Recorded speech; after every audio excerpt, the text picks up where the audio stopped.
Market లో invest చేసి మీ డబ్బులు డబుల్ చేసుకోవాలనుకుంటున్నారా? సుందరరామిరెడ్డి గారి లైవ్ సెమినార్ కి అటెండ్ అవ్వండి.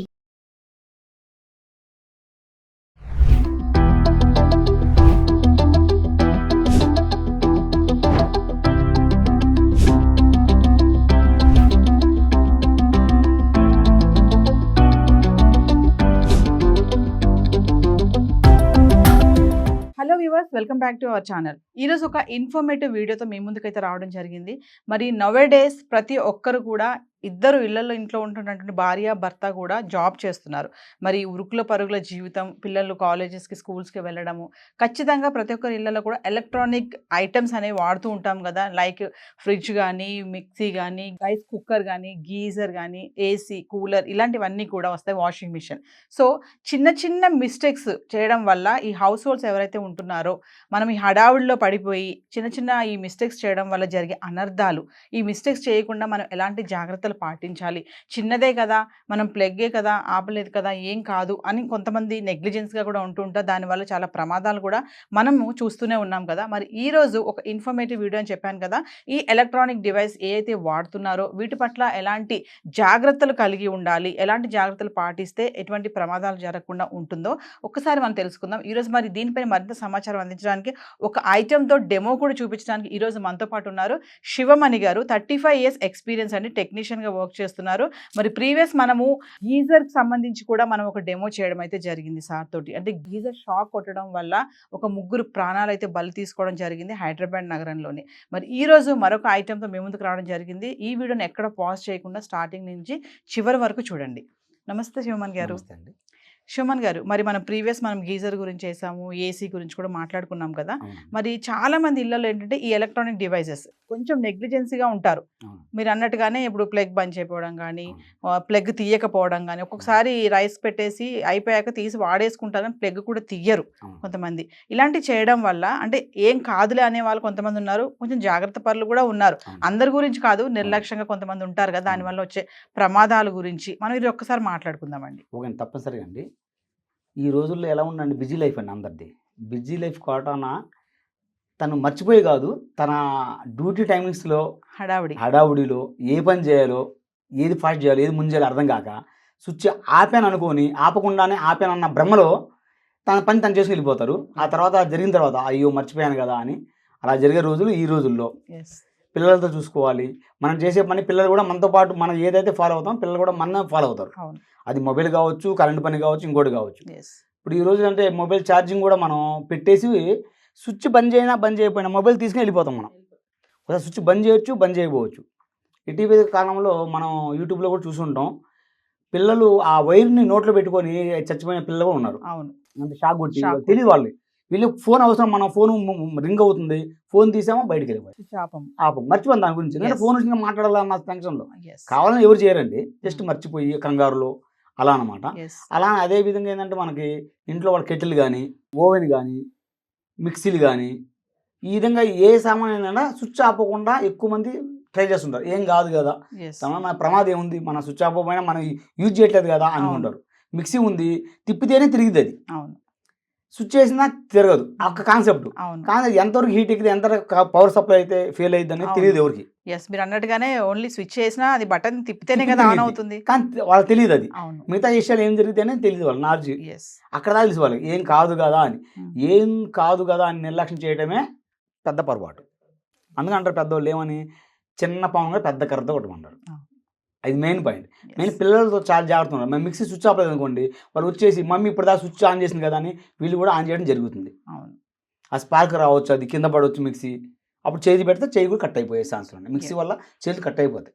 రౌండ్ తిరుగుతాం వల్ల హోల్ పట్టుకుంటారు, పిల్లలు తెలియదు కదా, ఏదో తిరుగుతుంది కదా పట్టుకుంటారు, దాన్ని జైలు కొట్టేస్తే. అలాంటి మేము చూస్తున్న చాలా రోజులు ఉన్నాయి మాకు. అయితే ఒక క్వశ్చన్ చెప్పండి శివమణి గారు, ఇప్పుడు మీరు అన్నట్టుగానే రైస్ కుక్కర్ ఉంటుంది కదా మనకి, దాన్ని కూడా చాలా మంది ప్లగ్ తీయరు. మీరు అన్నట్టుగా ఛార్జింగ్ మొబైల్ ప్లగ్ ఆపరు, కొంతమంది ప్లగ్ కూడా తీయరు. అంటే ఇలాంటి చిన్న మిస్టేక్స్ వల్ల ఏం ప్రమాదాలు జరిగే ఛాన్సెస్ ఉంటాయంటారు? ఎక్కువగా ఏంటంటే మన షాక్ ప్రమాదం ఎక్కువ గురి అవుతాం అండి. మనకి షాక్ ప్రమాదం ఎక్కువ గురి అవుతుంటే, రైస్ కుక్కర్ ఉందనుకోండి, ఆ rice cooker earthing point compulsory ఉండాలి ఇళ్ళలో. ఎర్తింగ్ పాయింట్ లేకుండా 100% ఇళ్ళలో వచ్చే ప్రాబ్లం మొత్తం దాని మీద డిపెండ్ అయ్యేది. ఓ ఎర్త్ మెయిన్. ఇంటికి ఫేస్ న్యూట్రల్ బల్బుకి ఎంత ముఖ్యమో ఎర్తింగ్ కూడా అంతే ముఖ్యం అండి. ఓకే. ఇంపార్టెంట్గా ఎర్తింగ్ ఉన్నప్పుడు సగం ప్రమాదాలు ఆటోమేటిక్ కట్ ఆఫ్ అయినట్టే. ఎర్తింగ్ ఉన్న ట్రిప్ అయిపోయింది ఆటోమేటిక్గా. ఎంసీబీ ఈఎల్సీ బిగించుకుంటాం ఇంట్లో మనం ఉన్నప్పుడు ఆటోమేటిక్గా మన ఎర్త్ బాడీ ఎప్పుడు కనెక్ట్ అయిద్దో ట్రిప్ అయిపోయింది ఆటోమేటిక్గా. అది లెవెల్ చూపించడం మనం చూపించలేదు. మనం ఏంటంటే ఒక మెటకాన్ షాప్లో ఆ పరంగా వెళ్తే చూపించడానికి ఆస్కారం ఉంటుంది మనకి. అందువల్ల ఏంటంటే ఎర్తింగ్ పాయింట్ మెయిన్ చూసుకోవాలి. ఎర్తింగ్ ఇయర్లీ ఒకసారి ప్రాపర్గా చెక్ చేసుకోవాలి. కొంతమంది ఏంటంటే ఎర్తింగ్ వేసి వదిలిపెట్టి 10 years 5 years తర్వాత దాన్ని వాటర్ పోయబెట్టడం మెయింటెనెన్స్ చేయలేకపోతే వదిలేస్తారు. వాళ్ళ మైండ్లో ఏముంటుంది, నా ఇంట్లో ఎర్తింగ్ పెట్టించాం కదా అన్న మైండ్లో ఉంటుంది. కానీ ఇది పని చేస్తున్నా లేదు తెలియదు వాళ్ళకి. తెలియదు. అప్పుడు దానివల్ల ప్రమాదాలు జరుగుతాయి. జరిగినప్పుడు అప్పుడు చూస్తున్నప్పుడు అయ్యో మనదా బాగుంది అనుకున్నాం మనం అనుకుంటాం. ఎప్పుడైనా జరిగిన తర్వాత మనం అనుకునేది, జరగముందు అనుకో. జరగముందు ఒక్కసారి సమ్మర్ వచ్చే మూమెంట్లో కానీ లేదా వర్షాకాలం మూమెంట్లో ఒక్కసారి ఎర్త్ ఫిట్ ఎలా ఉందో చెక్ చేసుకొని ఎర్త్కి వాటర్ పోయడం. వాటర్ కంపల్సరీ పోయడం.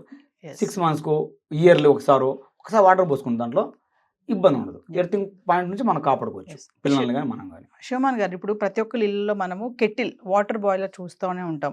ఎందుకంటే హాట్ వాటర్ ఇప్పుడు ఎవరు కూడా స్టవ్ మీద పెట్టి వేడి చేయట్లేదు, అంత టైం కూడా లేదు. అబ్జర్వ్ చేయాలి, అక్కడ నిలబడాలి అంటూ ఉంటారు, పొంగిపోతుంది మళ్ళీ తలకాయ నొప్పి అంటారు కదా. సో కెటిల్ ని యూజ్ చేస్తుంటారు. సో రీసెంట్ గా కొన్ని న్యూసెస్ చూసాం మనం, ఆ కెటిల్ బ్లాస్ట్ అవ్వడము, ఫైర్ రావడము. అంటే అది కెటిలే కదా, స్విచ్ చేస్తే హాట్ వాటర్ వచ్చేస్తే తీసుకుంటాం వాడేస్తాం అనుకుంటాం, కానీ దాని వల్ల వచ్చే ప్రమాదాలు ఎలా ఉంటాయి? ఒక్కసారి ఈరోజు మా వ్యూవర్స్ కి మీరు ఒక చిన్న డెమో చేసి చూపించండి. తప్పనిసరిగా అండి. మెయిన్ ఏంటంటే కెటిల్ వచ్చే ప్రాబ్లాలు వాష్ చేస్తామండి. వాష్ చేసినప్పుడు ఏదైతే కెటిల్ ఉందో కింద పైన మొత్తం స్టాప్ చేస్తారు. స్టాప్ ఆరబెట్టరు. టెన్షన్లో మళ్ళీ తీసుకొచ్చి అలానే కరెంట్ మీద పెట్టేస్తారు. అప్పుడు షార్ట్ సర్క్యూట్ అయినప్పుడు అవి కింద మొత్తం ఫైబర్ ఉంది ప్లాస్టిక్, అవి హీట్ అయ్యి కాలిపోవటం, బరస్ట్ అయిపోవటం అప్పుడు జరిగాయి. అది ఒకటి.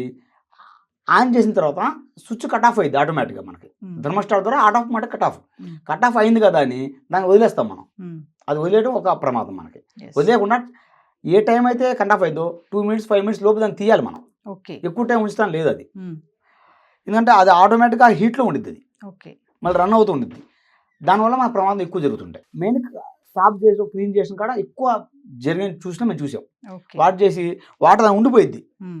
కెటిల్లో కింద కనెక్టర్ ఉంది, ఆ కనెక్టర్లో హోల్స్ ఉంటాయి, ఆ హోల్స్ వాటర్ వెళ్ళిపోతాయి. అది మనం చూసుకోం. మనం సాఫ్ చేసాం కదా అన్న మూమెంట్లో ఉండి పెట్టేస్తాం. కనీసం సాఫ్ చేసిన తర్వాత 5 minutes 10 minutes అన్నా బయట వాటర్ డ్రైన్ దాకా పెట్టేసి అప్పుడు యూజ్ చేసుకుంటే బెటర్ అనుకోండి. సో శివమాన్ గారు, ఒకసారి మరి మనం వాటర్ కెటిల్ గురించి ఒక డెమో చేయండి. అంటే వాటర్ కెటిల్ వల్ల మనకి చిన్న చిన్న మిస్టేక్స్ చేయడం వల్ల వచ్చే ప్రాబ్లమ్స్ ఏంటి, దాని క్లీనింగ్ కానీ ఇవన్నీ ఎలా చేయాలి. కొంచెం నెగ్లెక్ట్గా ఉండడం వల్ల దాంట్లోంచి ఫైర్స్ అవుతాయి. ఒక రీసెంట్ ఒక ఆర్టికల్ చూసాను నేను, ఫైర్ అవ్వడం అంటే క్లీనింగ్ సెక్షన్ కానీ ప్లగ్ వలన కానీ. సో ఇలాంటివన్నీ ఒక్కసారి ఒక డెమో చేసి చూపించాను. తప్పనిసరిగా కానీ మన కెటిల్ కూడా తెచ్చుకున్నామండి, ఒకసారి చూద్దాం ఏ విధంగా ఉంది అనేది మీకు చూపిస్తా. సహజంగా కెటిల్ అంటే ప్రతి ఒక్కరు ఇంట్లో ఉంటాయండి. ఇప్పుడు తెలుసు దాన్ని చెప్పే పని మా వ్యూవర్స్ కూడా తెలుసు కాబట్టి మనం ఏంటంటే ఈ కెటిల్ని ఏ విధంగా ఉండిద్ది, ఏ విధంగా సాఫ్ చేసుకోవాలి. ఈ కెటిల్ వచ్చేసండి పైన లోపల ఎట్లయినా చేసుకోవచ్చు అండి. స్టీల్ మెటల్ కాబట్టి ఎట్లయినా చేసుకోవచ్చు. దీనికి ఏంటంటే కింద పక్క కనెక్టర్ ఉంటుందండి. ఇది థర్మోస్టాట్ అనమాట. ఈ థర్మోస్టాట్ లోపల మనం ఏంటంటే ఇక్కడ కడగకూడదండి, ఓన్లీ పొడిగుడ్డ పెట్టి తుడవాలి. తుడుచుకొని ఈ మొత్తం కనెక్ట్ చేసుకోవాలి. వాటర్ పడ్డాయి అనుకున్నాం అనుకోండి, 5 minutes బయట పెట్టి డ్రై చేయాలండి. ఇందా మనం అనుకున్నట్టు దీంట్లో స్టాక్ అయిపోతుంది వాటర్. ఇలా తెచ్చేసి మనం ఇలా పెట్టేస్తామండి. ఇలా పెట్టినప్పుడు ఆటోమేటిక్ దీంట్లో సప్లై ఉండిద్దండి. ఎగ్జాంపుల్గా చూద్దాం సప్లై ఏ విధంగా ఉండిద్దండి. సప్లై ఈ విధంగా సప్లై వేసినప్పుడు డైరెక్ట్గా వాటర్ పెడతాం కదండి, ఆటోమేటిక్గా మనకి వాటర్ దాన్ని పడిపోయి ఫేస్ నోట్ 2 కలిసి షార్ట్ అయిపోయి కాలిపోయింది. ప్లాస్టిక్ కాలిపోవడం జరిగింది. కాలిపోయిన తర్వాత ఏం జరిగిందంటే ఈ మొత్తం ప్లాస్టిక్ కదండి ఫైర్ అయిపోయింది. మొత్తం ఫైర్ అయిపోవడం మనకు బరస్ట్ అయిపోతాయి, అలా పలిగిపోవడం అలా జరుగుతుంటాయి. ఏదైనా చిన్న చిన్న మిస్టేక్ జరగడం వల్ల అలా జరుగుతుంటాయి అన్నమాట. ఓకే, ఒకసారి దీన్ని ఓపెన్ చేసి చూద్దాం మనం ఏ విధంగా ఉండిద్దండి. థర్మోస్టాట్ దీని ద్వారా కట్ ఆఫ్ అయింది మనకి. ఇందా మనకున్నట్టు వాటర్ ఎక్కడైతే ఇలా ఉన్నాయి ప్లాస్టిక్ ఉందండి, దీన్ని లీకే లోనికి పోవచ్చు. ఇలా మనం పెట్టినప్పుడు లోనికి పోవచ్చు వాటర్. ఇక్కడ షార్ట్ సర్క్యూట్ ఇది హీట్ ఎలిమెంట్ అన్నమాట. ఇది హీట్ ఎలిమెంట్. ఇదే మనం ఇది పర్మనెంట్ పోవు, సామాన్యంగా పోవు. పలిగిపోయినా కూడా దీని ద్వారా పలిగిపోతాయి మనకి. షార్ట్ సర్క్యూట్ ఎక్కడ జరిగింది మనకి. అందువల్ల అంట ఈ థర్మోస్టాట్ కట్ ఆఫ్ ఉండిద్ది. ఉన్నా కూడా స్విచ్ కట్ ఆఫ్ అయినా కూడా స్విచ్ ఆటోమేటిక్ కట్ ఆఫ్ అయిపోయింది. ఆటోమేటిక్ ఉంటుంది, ఆటోమేటిక్ కట్ ఆఫ్ అయింది. కట్ ఆఫ్ అయింది కదా అని మనం ఊరుకోకూడదు. అంటే ఆఫ్ అయిపోయింది కదా అని మనం తీసేస్తాం. దానికి ఏంటంటే మూమెంట్ ఒక్కసారి కట్ ఆఫ్ అయిన తర్వాత 5 minutes లోపల తీసుకోవాలి.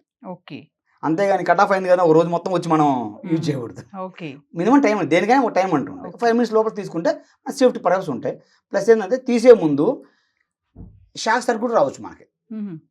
అసలు ఏంటంటే ప్లాస్టిక్నే పట్టుకోవాలి. కొంతమంది ఇది వేడిగా ఉండిద్దండి, అవును, ఆటోమేటిక్ వేడిగా ఉంటుంది, పిల్లలు కూడా తాగొచ్చు.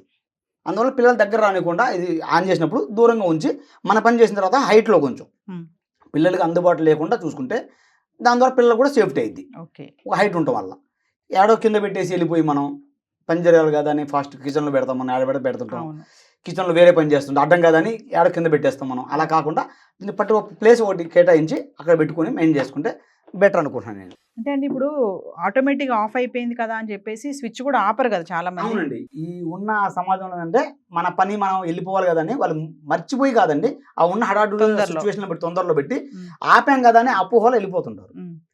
దానివల్ల కూడా మనం ఏంటంటే ఉన్న కెట్లు తీసేస్తాం బయటికి, స్టాండ్ రిమూవ్ చేస్తాం. రిమూవ్ చేయగానే ఆ బాస్కెట్ కనెక్టర్ ఉంది కదా, ఈ కనెక్టర్ పిల్లలు తాగడం కానీ స్విచ్ ఆపంగా మనం ఏ విధంగా ఉందో మన కనెక్టర్ ఈ విధంగా ఉండేది కదండి, దీన్ని తాగేస్తారు. ఇలా చేపెట్టినప్పుడు ఇటీవల కూడా షాక్ కొట్టిన రోజులు ఉన్నాయి, పిల్లలు చనిపోయిన రోజులు ఉన్నాయి. ఇలా చేపెట్టేసినప్పుడు ఫేస్ నోట్ 2 ఒకే షాట్ ఉంటాయండి. ఒకే షాట్ ఉన్నా త్వరగా షాక్ కొట్టేసింది. పిల్లలు కదండి, మనమే ముట్టుకోలేము, పిల్లలని చెప్పలేము మనం. అలా జరుగుతుంటాయి. అందువల్ల అంటే స్విచ్ పర్టికులర్ ఆఫ్ చేసే పని చేసుకుంటే బెటర్. ప్లస్ స్విచ్ ఆఫ్ చేసిన కన్నా ఆఫ్ చేసి ప్లగ్ కూడా తీయడం చాలా సేఫ్టీ. ఇది చాలా మంది నెగ్లిజెన్స్. స్విచ్ కూడా ఆపుతారు కానీ ప్లగ్ తీయరండి. ఎలా అంటే ఎగ్జాంపుల్గా ఫోన్ ఉంది, ఫోన్ రింగ్ అవుతుంది, మనం ఎవరో మాట్లాడుతున్నారన్న టెన్షన్ మనం స్విచ్ బంద్ చేయం, ఓన్లీ ఉన్న దాన్ని వైర్ తీసేసి జస్ట్ మాట్లాడతాం. అది అలా ఉండిపోయింది, తెలియదు. పిల్లలు వచ్చి నోట్లో పెట్టుకోవడం తెలియదు వాళ్ళకి ఏందనేది. మమ్మీ వచ్చిన ఆడికి మనం కూడా ఆడికి వెళ్దాం, వైర్ పట్టుకుందాం, మనం వైర్ పట్టుకుందాం అన్న మూమెంట్లో ఉంటారు వాళ్ళు కూడా. మనం ఏం చేస్తాం పిల్లలు అదే ఫాలో అవుతారు ఈ రోజుల్లో. అందువల్ల నోట్లో పెట్టుకుని షాక్ కొట్టిన పిల్లలు కూడా ఉన్నారు చాలా మంది. అదొకటి ఐరన్ బాక్స్ మెయిన్ అండి. ఐరన్ బాక్స్ ఐరన్ చేస్తా ఆడ వంట చేస్తుంటారు, ఇక్కడ ఐరన్ బాక్స్ పెట్టేస్తారు. ఇలా పెట్టేసి అక్కడ వెళ్ళిపోవడం జరిగింది. పిల్లలు వచ్చి దాన్ని ముట్టుకోవడం, షాక్ కొట్టుకోవడం. ఐరన్ బాక్స్ ఎక్కువ షాక్ కొడుతుంది, ఎందుకంటే డైలీ వాడతాం కాబట్టి హీట్ షార్ట్ సర్క్యూట్ జరగడం, కొంతమంది ఆ రిపేర్ చేయించుకోపోవడం సంథింగ్ ఎక్కువ జరుగుతుంటాయి. శ్రీమన్ ఒక విషయం చెప్పండి, ఇప్పుడు ఎలక్ట్రానిక్ ఐటమ్స్ ఏవైతే వాడుతూ ఉంటామో మనం జనరల్గా, అంటే మేము కూడా చేస్తాం చిన్న అంటే హడావుడిగా మీరు అన్నట్టుగానే స్విచ్ ఆపం, ఒకసారి వైర్ తీయము, ఒకసారి ఏం కాదులని నెగ్లిజెన్స్, సాయంత్రం ఇంటికి వెళ్ళే టైం కూడా అది అలానే పెట్టుంటుంది ప్లగ్ బాక్స్కి. అంటే ఎలాంటి అంటే మామూలుగా జనరల్గా ఎక్కువ చేసే మిస్టేక్స్ ఏముంటాయి అంటారు? ఎక్కువ మిస్టేక్ ఏముందంటే ప్లగ్ పాయింట్ తీయకపోవడం అండి. ప్లగ్ పాయింట్ తీసిన ద్వారా వల్ల ఏంటంటే లోపల హీట్ కాకుండా ఉంటాయి మనకి. ఏదైతే ఎలక్ట్రికల్ ఐటమ్ ఉంటాయో సాకెట్లు లోపల హీట్ కాకుండా అప్పుడప్పుడు చూసుకోవాలి మనం. కొంతమంది 16 amps ఉంటాయి. ఇప్పుడు మన కెటిల్ తీసుకోండి, ఇది 1500 wattage. ఎక్కువ వాటేజ్ ఉన్నప్పుడు మినిమం 16 amps సాకెట్ వాడాలి. దాన్ని మనం 6 amps వాడతాం. 6 వాడినప్పుడు ఎక్కువ హీట్ అవుతుంటాయి. మనం కిచెన్లో కంపల్సరీ 16 amps ఉంటాయండి, దాన్నే యూజ్ చేసుకోవాలి. ఏదైతే మన ప్లగ్ టాప్ ఇస్తాడో ఆ సైజ్ ప్రకారం మనం క్యాలిక్యులేట్ చేసిస్తాడు గవర్నమెంట్, దాని ప్రకారం మనం పెట్టుకుంటాం దాన్ని. అదే యూజ్ చేసుకుంటే మనం సేఫ్ సైడ్ ఉంటాం. ప్లస్ ఏంటంటే అప్పుడప్పుడు సాకెట్లను ఇప్పుడు చెక్ చేయించుకోవాలి ఒక మెకానిక్ చేత, ఎందుకంటే లోపల హీట్కి మెల్ట్ అయిపోయింది ప్లాస్టిక్, అది మనకు తెలియదు. మనకి పెట్టేసి ఉంచుతాం, స్విచ్ ఆఫ్ ఉంచుతాం, మళ్ళీ కనెక్ట్ పెట్టి ఏదైతే మనకు వస్తువు వాడతాం, ఓవెన్ కావచ్చు, ఐరన్ బాక్స్ కావచ్చు, ఏదైనా పెట్టేసి వెళ్ళిపోతాం కదండి, ఆల్రెడీ సగం మెల్ట్ అవుతుంది. ఈ మనం ఆపకుండా స్విచ్ వెళ్ళిపోతాం కదండి, మిగతాది కాలిపోయింది, ఫైర్ అయిపోయింది. అక్కడ జరిగే మిస్టేక్స్ మొత్తం. అప్పుడప్పుడు కనీసం 6 months ఒకసారైనా ప్లగ్ టాపులు ప్లస్ సాకెట్ల బోర్డులు ఏ విధంగా చెక్ చేసుకోవాలి. ఇంకోటి అండి, కమింగ్ టు మనం కొన్ని మాటల గురించి మాట్లాడుకుంటున్నాం కదా, అలాగే ఫ్రిడ్జ్ కూడా చూసుకుంటే చాలామంది ఫ్రిడ్జ్ కూడా చాలాసార్లు తీసి వేస్తూ ఉంటారు. ఇంకోటి ఏంటంటే ఎలాంటి పడితే అలాంటి ఐటమ్స్ ఫ్రిడ్జ్లో పెట్టేస్తూ ఉంటారు. అంటే ఒకసారి ఫ్రిడ్జ్లు కూడా పేలుతున్నాయనే న్యూసెస్ కూడా మనం చూసాం కదా. అంటే ఒకసారి అంటే ఫ్రిడ్జ్ పేలడం అనేది ఎలాంటి క్రమంలో ఎలాంటి మిస్టేక్స్ చేయడం వల్ల పేలుతుంది? ఇది సామాన్య పేలవండి, 90% పేలవు. ఎప్పుడు పేలైతే అంటే పేలటం అనేది మనకి గోడకి దగ్గర పెడతామండి. మినిమం 6 inches నుండి 1 feet గ్యాప్ ఉండాలి, దానికి గాలి ఆడాలి, కంపల్సరీ హీట్ అయ్యిద్దండి. ఆ హీట్ జనరేషన్ అప్పుడు దానికి గాలి పోవడం, ఆ వేడి బయటికి పోవడానికి మనకు దారి ఉండాలి. దారి లేకుండా రూమ్లోను కిచెన్లో పెట్టినప్పుడు ఇటు గాలి లేకుండా ఒక టైట్ పొజిషన్ పెడతామండి. అప్పుడు ఏంటంటే హీట్ జనరేట్ అయ్యి కంపల్సరీ కొట్టుకోవడం, డన్ సౌండ్ వస్తుంది. ఆ సౌండ్ వచ్చినప్పుడు వెంటనే మనం రిపేర్ చేయించుకోవాలి. సౌండే కదా అని వదిలిపెడతాం, ఆ సౌండ్ ఎక్కువ ఫైర్ అయిపోయి దాని ద్వారా ఫైర్ అయిపోయి కంపల్సరీ పేలే ఛాన్స్ ఉంటాయి. చాలా తక్కువ ఛాన్స్ పేలటం. కాకపోతే ఎప్పుడు పేల్ అయితే కరెంట్ షార్ట్ సర్క్యూట్ అయినప్పుడు పేలుతాయి. ఓకే. ఎప్పుడు షార్ట్ సర్క్యూట్ అయింది, ఎప్పుడైతే కంపల్సరీ రిపేర్ ఉందో అప్పుడే చేయించుకోవాలి. ప్లస్ గ్యాప్ మెయిన్, వేడి గాలి ఎప్పుడైతే బయటికి వెళ్ళిద్దో సేఫ్ ఉంటాం. వేడి గాలి బయటికి వెళ్ళకుండా మనం దగ్గర పెడతాం గోడకి, అప్పుడే ప్రాబ్లం వస్తుంది. అంటే ఖచ్చితంగా ఇప్పుడు మీరు చెప్పేదాన్ని బట్టి చూస్తే శివమాన్ గారు ప్లగ్ ఆపాలి, ప్లగ్ తీయాలి, స్విచ్ ఆఫ్ చేయాలి, ఖచ్చితంగా ఈ 2 పనులు మస్ట్ గా చేయాలి. మస్ట్ అండి. ఎర్తింగ్ ఉందో లేదో చూసుకోవాలి ఫస్ట్ ఇంటికి. ఇంటికి ఎర్తింగ్ ఉందో లేదో కంపల్సరీ. ఓకే, ఎర్తింగ్ ఉన్న ఇంటికి కరెంట్ షాక్ 70% కొట్టవు. సో ఖచ్చితంగా ఎర్తింగ్ అనేది ఉండాలి. ఓకే, ఆ ఉన్న ఎర్తింగ్ పని చేస్తున్నా వర్కింగ్ ఉందా లేదా, ఇప్పుడు వేసాం కదా అనుకుంటే అది వేస్ట్. అవును, అప్పుడప్పుడు 3 years 2 years చెక్ చేసుకోవాలి. వాటర్ పోయటం మెయింటెనెన్స్ తక్కువ దానికి. ఇప్పుడు ఆటోమేటిక్ ఒకప్పుడు అంటే ఓల్డ్ మోడ్ ఎర్తింగ్ వచ్చాయి, ఇప్పుడు లేటెస్ట్ మోడ్ వచ్చినాయి, అంత దాని కాంపోనెంట్ కెమికల్స్ వచ్చినాయి, ఫాస్ట్గా అయిపోతుంది వేయటం కూడా. శివమాన్ గారు, ఫైనల్ గా మా వ్యూవర్స్కి ఒక్కసారి అంటే ఎలక్ట్రానిక్ ఐటమ్స్ వాడేటటువంటి మహిళలే కానీ పురుషులే కానీ ఇప్పుడు కాలంలో అందరూ మనం స్టార్టింగ్ చెప్పుకున్నట్లుగా హడావుడి జీవితం అయిపోయింది, ఉరుకుల పరుగుల జీవితం అయిపోయింది, రిలాక్స్గా కూర్చొని అక్కడ నిలబడి స్టవ్ దగ్గర అంత టైం స్పెండ్ చేసి అది కూడా లేదు. ఉన్న చుట్టూ కూడా ఏంటంటే తలా పని చేసుకుని వెళ్ళిపోవాలి టైంకి అందరు బయటికి. ఈ హర్రీ బరీలో మనము ఇప్పుడు మీరు చెప్పినట్టుగా చిన్న చిన్నవే కాదు, ఇవన్నీ చేస్తూనే ఉంటాం ఖచ్చితంగా, ప్రతి ఒక్కరి ఇళ్లలో జరుగుతాయి, మన ఇళ్లలో కూడా జరిగే పనులే, ఇవన్నీ కామన్. మరి మనం ఇలాంటి చిన్న చిన్న ప్రమాదాల నుంచి పెద్దగా వెళ్లకుండా మనం బయటపడాలి అంటే ఒక్కసారి మా వ్యూవర్స్కి ఏం చెప్తారు మీరు? నా సజెషన్ ఏంటంటే ఫస్ట్ ఎర్తింగ్ ఉంటే చూసుకోవాలండి. తర్వాత ఇంటికి హెవీ లోడ్ ఎక్కడ వాడతాము అక్కడ ఎల్సీబీలు ఉన్నాయా లేవా, అది కరెక్ట్ పని చేస్తున్నా లేవా ఒక్కసారి చెక్ చేసుకోవాలండి. దానివల్ల ట్రిప్ అయిద్దండి. మనకి షాక్ కొట్టింది అనుకోండి, ఎల్సీబీ మెయిన్ పాయింట్లో ట్రిప్ అయిపోయింది. Safe side. ఓకే, కొన్ని మిల్లీ సెకండ్స్ మన చచ్చిపోయే మూమెంట్లు ఉంటాయి, 30 seconds కాదు 45 seconds అంతే. అందువల్ల ఏంటంటే అంత టైం ఇవ్వకుండా 100 millisecondsకే ట్రిప్ అయిపోయింది అది. 100 milliseconds ఆటోమేటిక్ మనం సేవ్ అవుతాం. అలాని ఇంట్లో ఇవి ఒకసారి చూసుకోవాలి, ప్లగ్ టాప్లు ఎలా ఉన్నాయి, సాకెట్లు ఎలా ఉన్నాయి ఒకసారి చెక్ చేసుకోవాలి. చెక్ చేసుకొని వాడితే బెటర్ అనుకోండి. దాంతోపాటు మనం కూడా ఏవైతే ఎలా పని చేస్తున్నాయో మనం కూడా అంతే పర్ఫెక్ట్ పని చేయాలి. ఏది స్విచ్ ఆఫ్ చేసుకోవడం కానీ, ప్లగ్ తీసుకోవడం కానీ. మనది 50 ఉంది, 50% అలా. థ్యాంక్ యూ అండి. Thank you.